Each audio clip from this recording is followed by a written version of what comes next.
Mass is being brought to you by Rotary Club East.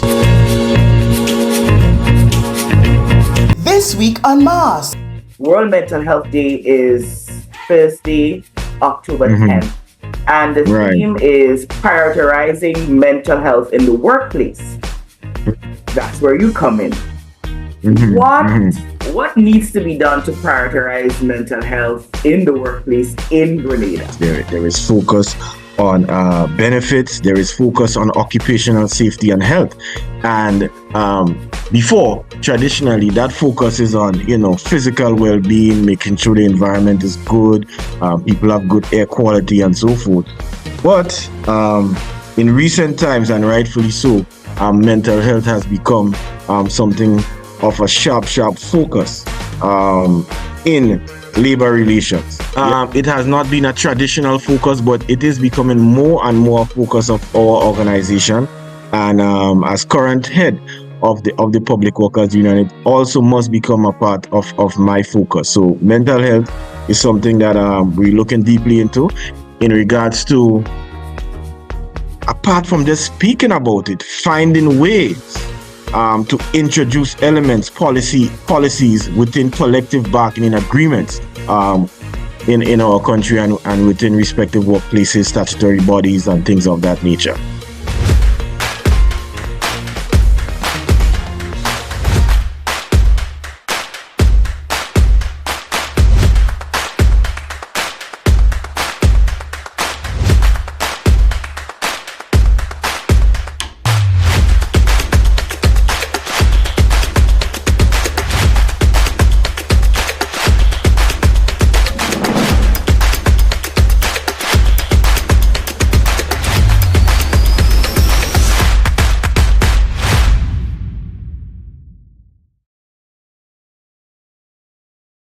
Mr. Grimes, just tell me a bit about yourself.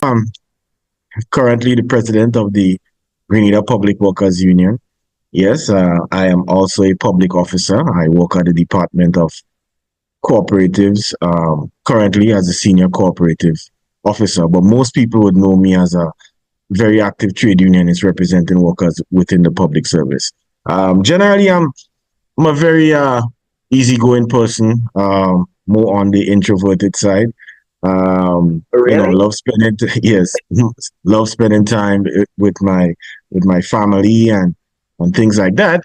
And I love reading, spending time with family, like I said, and just I'm somebody who really is a strong advocate for social justice. I don't like to see injustice and things of that nature. So I guess that is what sort of led me into union representation.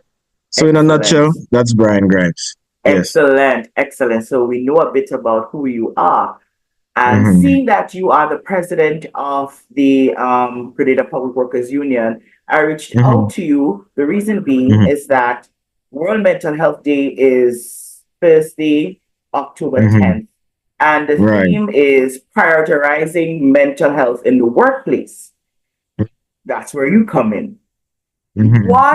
What needs to be done to prioritize mental health in the workplace in Grenada? Yes. So in Grenada, so we specify in Grenada. Now, the truth is, in terms of traditional trade union activities, collective bargaining, in very recent history, I would say, there is focus on wages, there is focus on benefits, there is focus on occupational safety and health. And before, traditionally, that focus is on, physical well-being, making sure the environment is good, people have good air quality and so forth.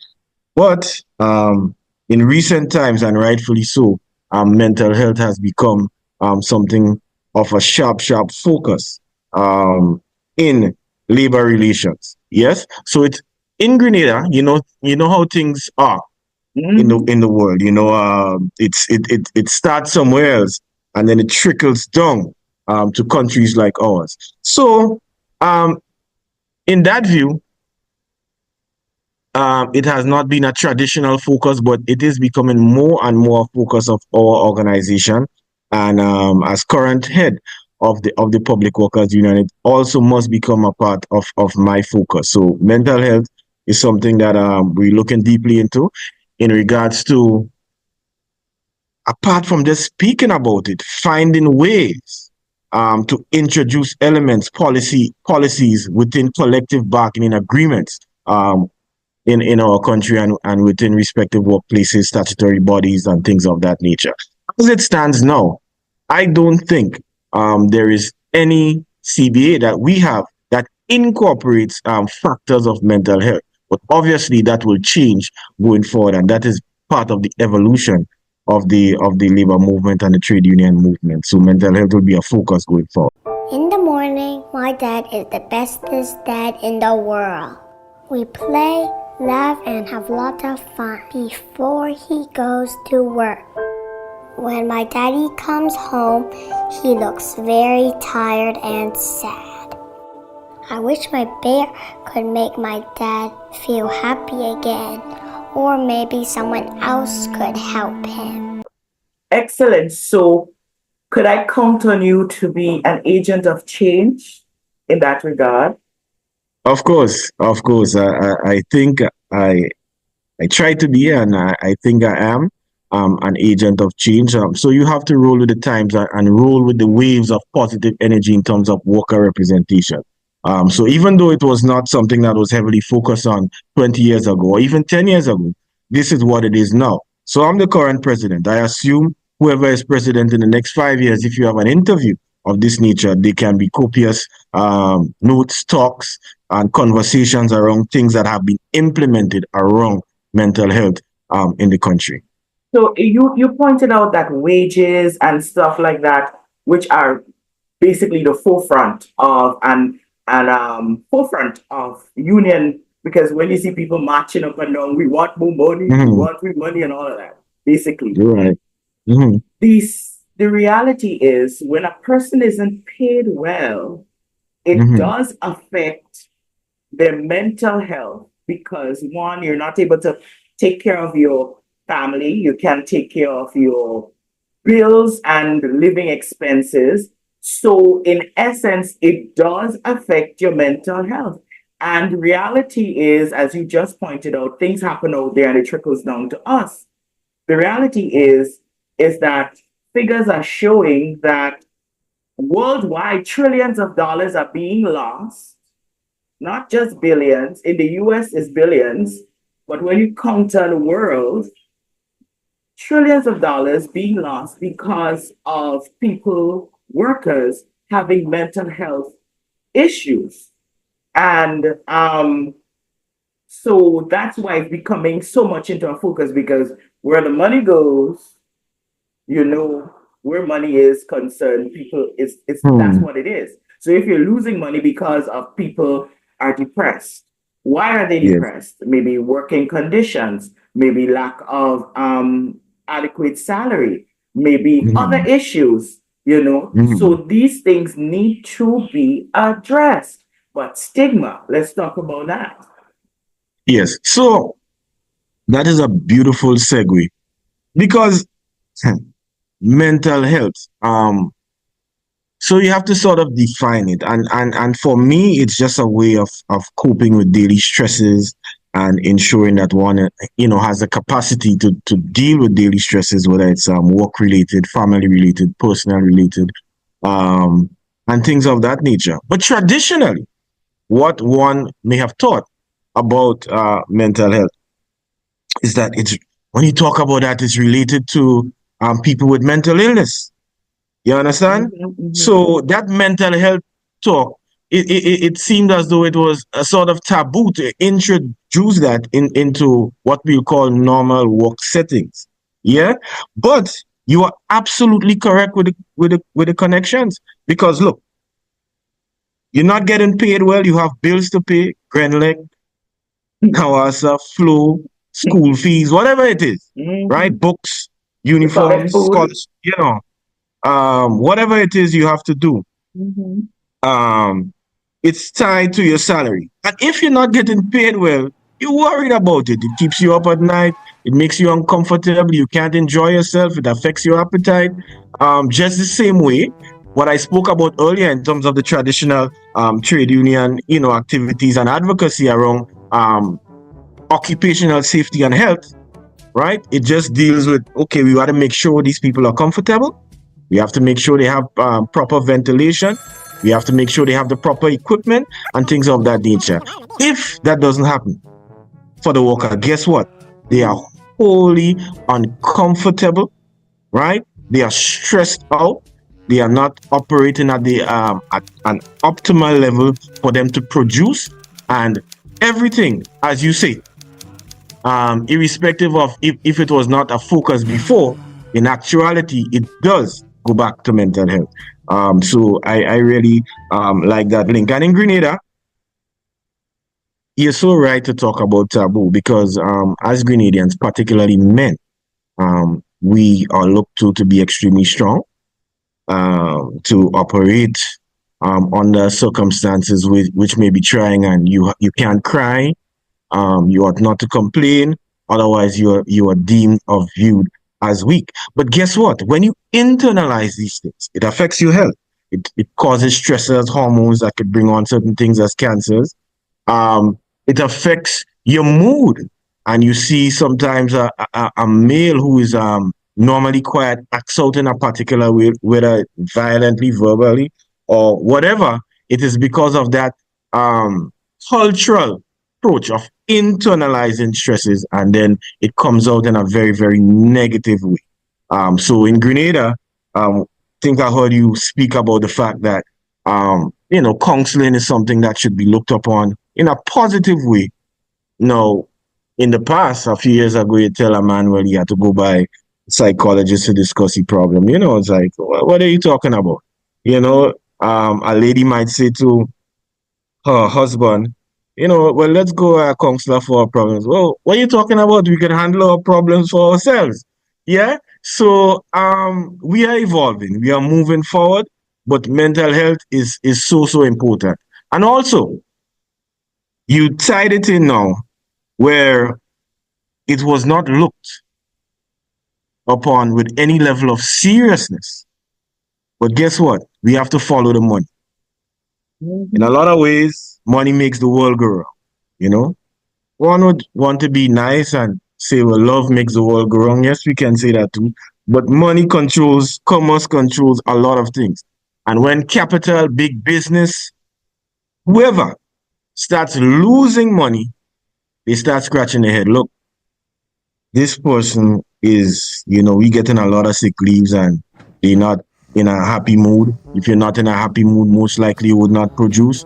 And so employers, corporations, capitalists, the influencers, they see the importance of mental health, how much the lack of focus on it is causing losses within the traditional economy. So right now, the focus is on ensuring that everybody's operating in a space that makes them feel comfortable, which redounds to greater productivity, and everybody wants productivity. As you're talking there, I don't want to put you on the spot, but hey, I have to ask it.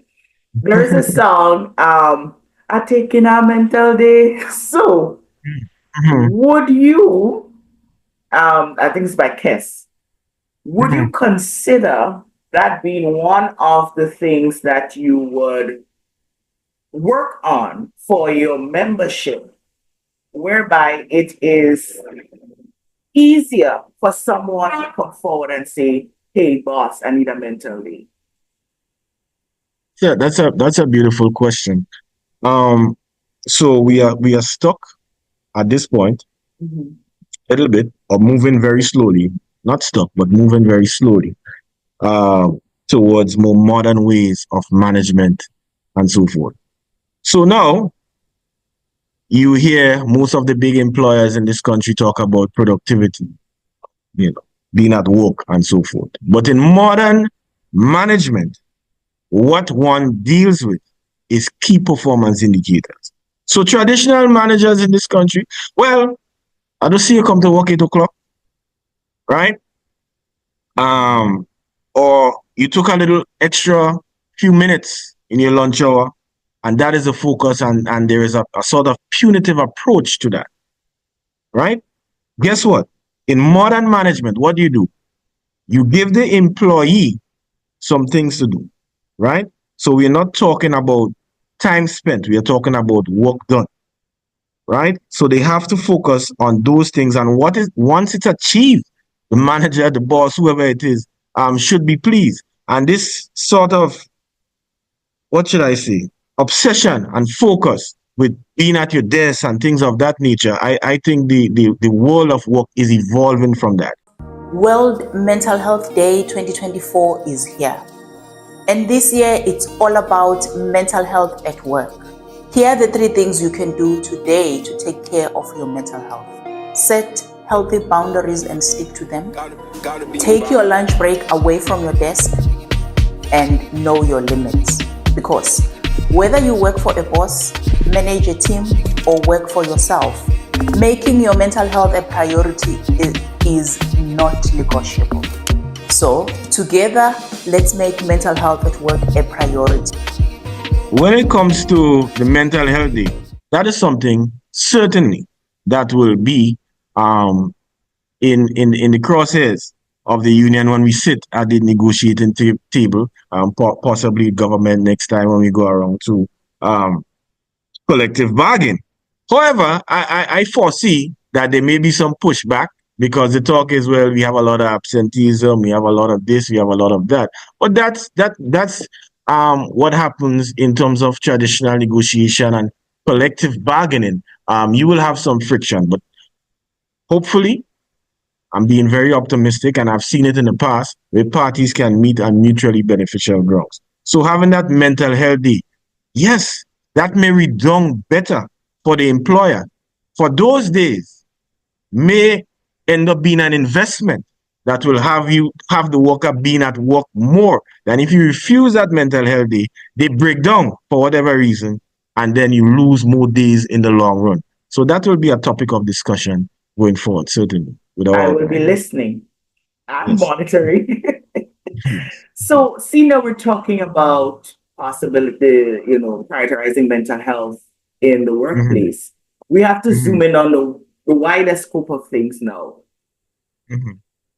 How would you describe the state of mental health care in Grenada that could help the workers if they so need it? All right.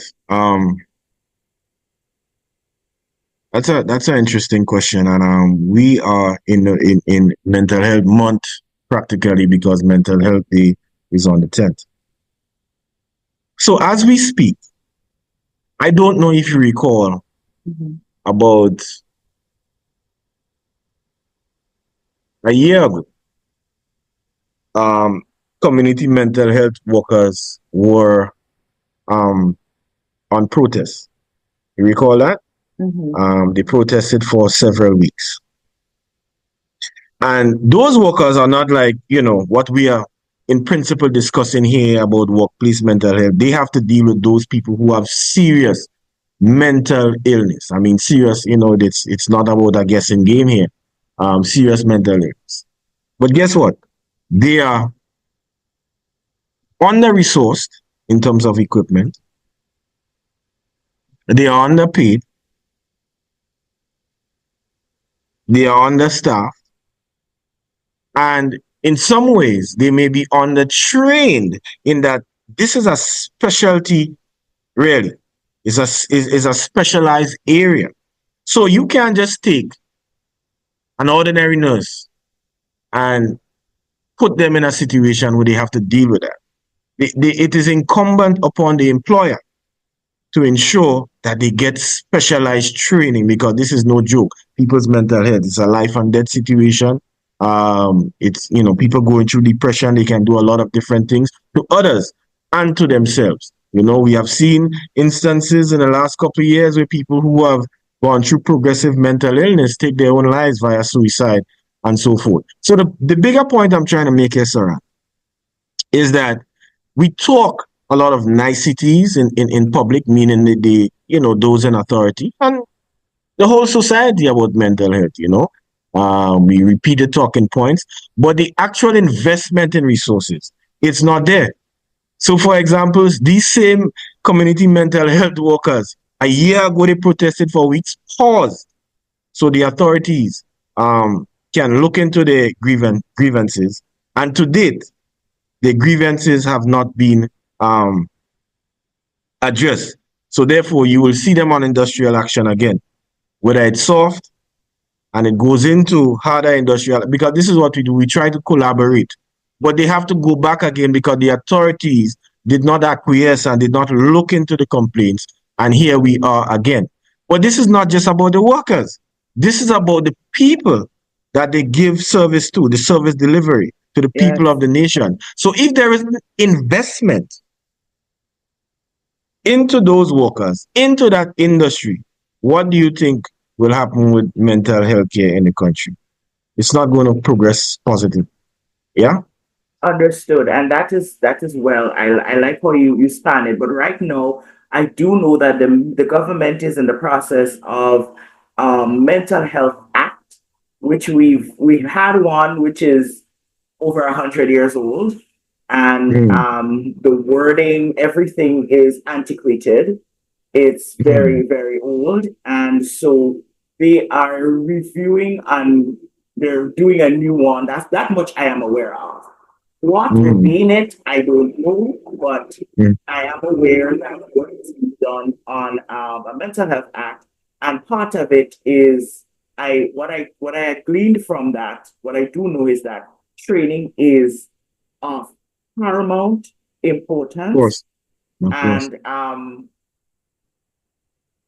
decentralizing it. When I say that, is instead of focusing on Mount Gay specifically, but being in a community per se, those are things I'm aware that have been on the table of discussion. That's all I can say about what I do know about the talks about the new Mental Health Act. So what you did just share is so important to understand, because they had to go on the sideline because this is the situation. And if they have to provide care for the people in the country, and they do not have the equipment, do they not have the resources, the training? That's right. Of course, people who fall ill cannot get the best care, you know? And it's not the fault of the worker. No, certainly. Right. So my question to you now, what has the Public Workers Union done to help its workers? Mental health. What have you done? Mental health is something I would say it's a modern form of management, and in regard to labor relations, it's pretty new. New in the sense of not being introduced from long ago, like 15, 20 years ago, and becoming a part of the staple of how we negotiate and how we look at workers and things of that nature. So yes, I just recently had discussion with members of my executives. I think it was the executive meeting before the last one, because I got a phone call. I was like, I told them, I said, look, I got a phone call from a worker I know personally, somebody who has it together, public officer. They have a sort of energy about them, a sort of bubbly energy about them. They have it together. They have a family and things like that, and they have a decent job within the public service. And they reached out to me and they said, "Look, Brian, I need somebody to talk to." I was like, "Yeah." They said to me that they need counseling. And like I said, this person is someone that, is the life of the party and everything is going on with them. And to me, they have things going. And I listened. And you know what I thought? The pressures of life can get to you. You are a wife. You are a mother of X amount of children. You are aspiring to be at the top of your profession, where you have to compete with other workers to get to the top. Yeah, in terms of your work and everything, right? You have to take care of yourself. So you have your husband, you have your children, you have your work, and you have to perform at a high level with all of them. And then probably you have loans, you know, these 20-year loans and 25-year loans. I don't know how people deal with these things, how we deal with these things sometimes, but it's like, the sword of Damocles over you. So the pressures of society, and sometimes even with that, while you're doing all of that, being a spouse, being a mother, being a good worker, to advance, you have to go study.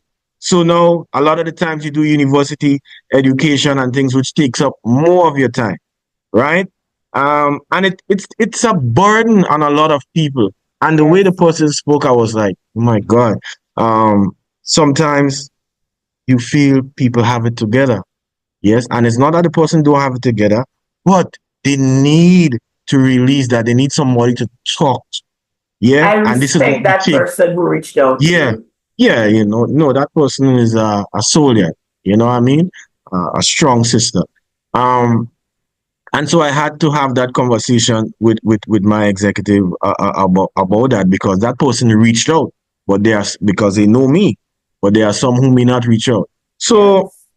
what we're doing about it, we strongly considering, and we have to look at the resources for these things, because we are not a very liquid organization, but having a counselor and retainer, like we have Clap, clap, a clap, lawyer. clap, clap, clap, Yeah, clap. I so so, we will- so respect that. Yes. we looking at that.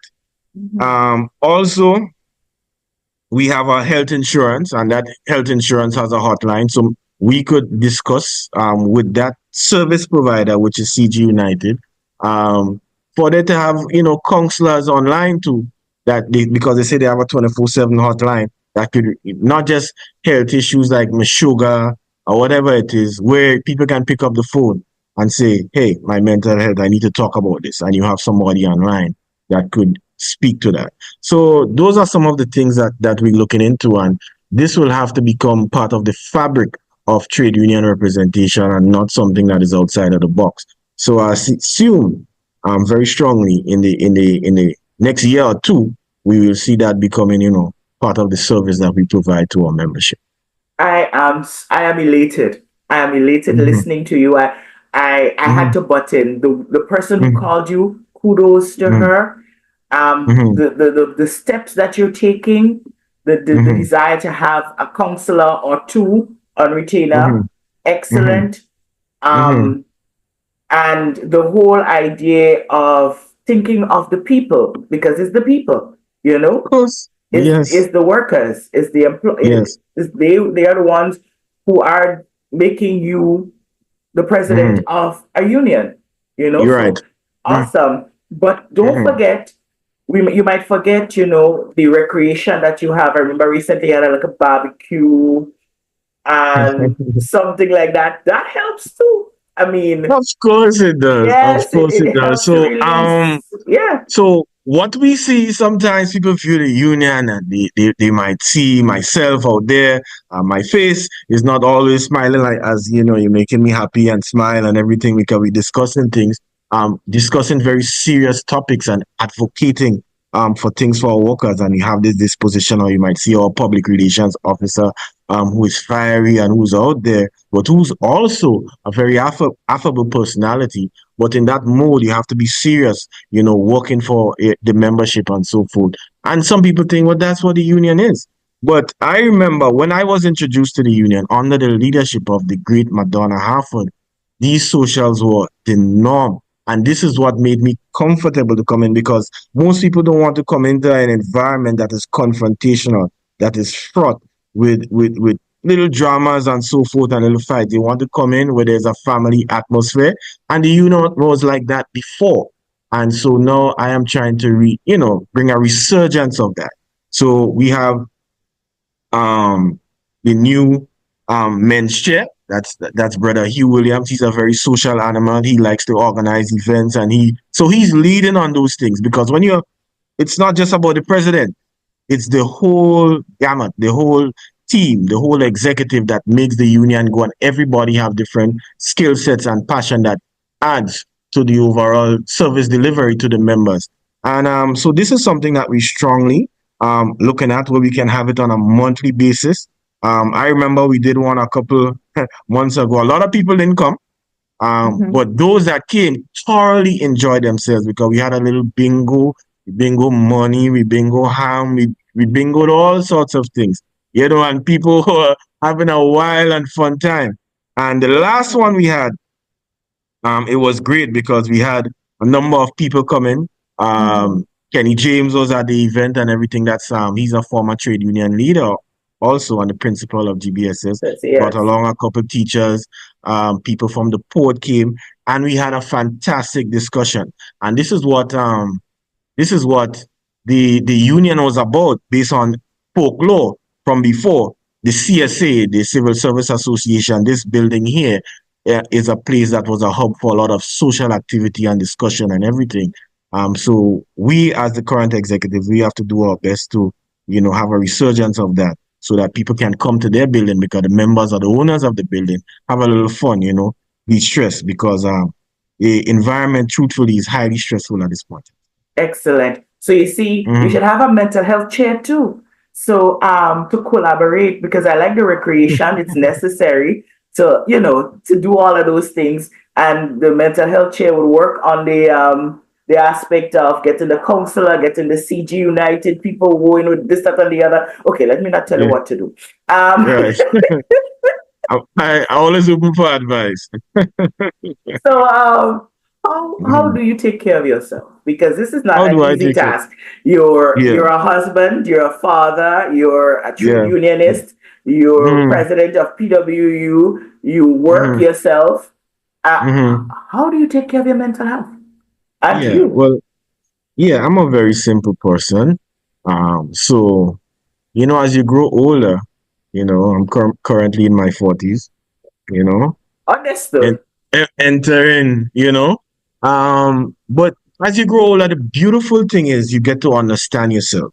Yeah. So what might work for me may not work for you, but there are certain commonalities. So first things, you have to put God first. That's for me personally. I pray and I look to a higher power when I'm, at a loss as to which direction to go. So you read the word, you ensure that, all those indicators and all those, timeless wisdom is there at your disposal when you read the word, the Bible and so forth. You pray.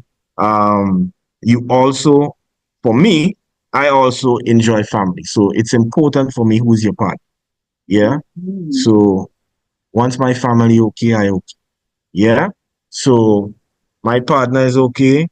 Whoever else in my family is okay, I'm also okay. And then because the energy, it goes back and forth. If you have a family member that is unhappy that you interact with, that energy would be shared. But if they are happy, that energy would also be shared, and you keep building up something. So ensuring my family is okay is important for my personal mental health. Um, I have made some attempts to try and exercise. You're not I think that alone. is also important. When I was younger in my 20s and even in my early 30s, I used to play a lot of basketball. And your energy is always up and you feel good and everything. So no, I don't play basketball as often, but sometimes I may take a little morning walk, right? And if I feel a little brave, I'll take a little morning jog, right? So staying, grounded spiritually. Reading, I enjoy reading. It's fun to read. Staying close to my family, making sure all is well, and doing little light exercises from time to time. I think those things, when I combine them, it really, really helps me to stay grounded mentally, and it does a lot for my mental health. Excellent. Wow. hmm So hmm that's you in a nutshell. Yeah. So, do you think Grenada and the rest of the region is ready for radical mental health change? I would say yes. I would say yes. there are agencies in the world that drive the focus of the global agenda. Yes, and those sort of agenda, it does not come up by accident. It's through years of research, observation, how it affects the citizens of the world, how it affects nations, countries. And so we have things like climate resilience, climate change. Almost every workshop you go to now related to the United Nations or any one of the branches of the United Nations, they have climate change because at the end of the day, it affects humanity, right? And also on that agenda, right at the top there with climate change is also obviously mental health, right? Because we want to have our citizens, in a loving frame of mind, in a productive frame of mind, and just operating at a very high level. And with that, you have a better world, you have a better country, because I think there is something called the happiness index, right? Where you look at certain countries, and those countries with the best healthcare and the best education system and all these things, they are pretty happy. And it goes back, I'm sure, if you do a mental health evaluation in those countries, people are well adjusted, right? In the Caribbean, we have a lot of things going on down here. We are susceptible to, bad weather systems. Look at what's happening in Carriacou and PD Martinique right now. What do you think is the state of their mental health?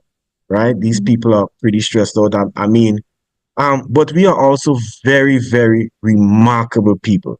Because I remember in a video I looked at just post Hurricane Beryl, and the survivors of the hurricane on the Sister Isles, they were being filmed. And each one of them had a smile on their face with a level of optimism. And this is how Grenadians, we deal with things. Sometimes the matter is very serious, but we might have a little humor injected, so the people are just happy for life. And that is one good thing I could say about Grenadians. They know how to deal with certain stressors. We came out of a very bloody time with the revolution, right?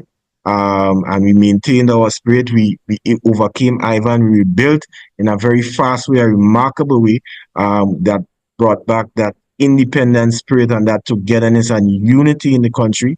And I think it will be no different with Beryl when we bring back that traditional and typical Grenadian resiliency to really build back our sister isles and up north and so forth. So to answer your question, if you are ready for it, I would say we are more than ready. I think as a country, as a region, we are embracing mental health at this point in time. And your program is a living embodiment of that, because maybe a few years ago, you may not have had this program which go interviewing different people in different industries and so forth. But now it's a topic of discussion. And I think all agencies, whether it's union, government, employers in different workplaces and workstations, they understand the importance of mental health. And this is not unique to Grenada. I think it's also unique to the region. So I look forward to see what we can do to ensure that our citizens are operating in a space where they can all feel happy. Thank you, sir. Anything else you want to add? This was a wonderful discussion. Yeah. I would just want to ask you to continue, because Sarah, I see you are a person that you share with the Grenadian public. Sometimes you share some of your struggles that some people might be afraid to share. You do that, but you do it in a very positive and progressive way, because I think you're an author. Also, you're a Grenadian author. Yes, I am. Am I correct? But you have published works. Look, you have reached out to me in my field, and don't take this lightly, because what it does, it sort of starts the wheel turning in my head, in the position I currently sit in terms of what can I do, ask those pointed questions, as president of the union, to really make mental health a focus going forward. So when you do that with industry leaders, by extension, what you're really doing is pushing the mental health agenda across the nation. And collectively, when that is done, I think we will all be better as citizens in this country. So just keep on keeping on, and I admire your work. Thank you, son. I admire your work too. Mass is being brought to you by Rotary Club East.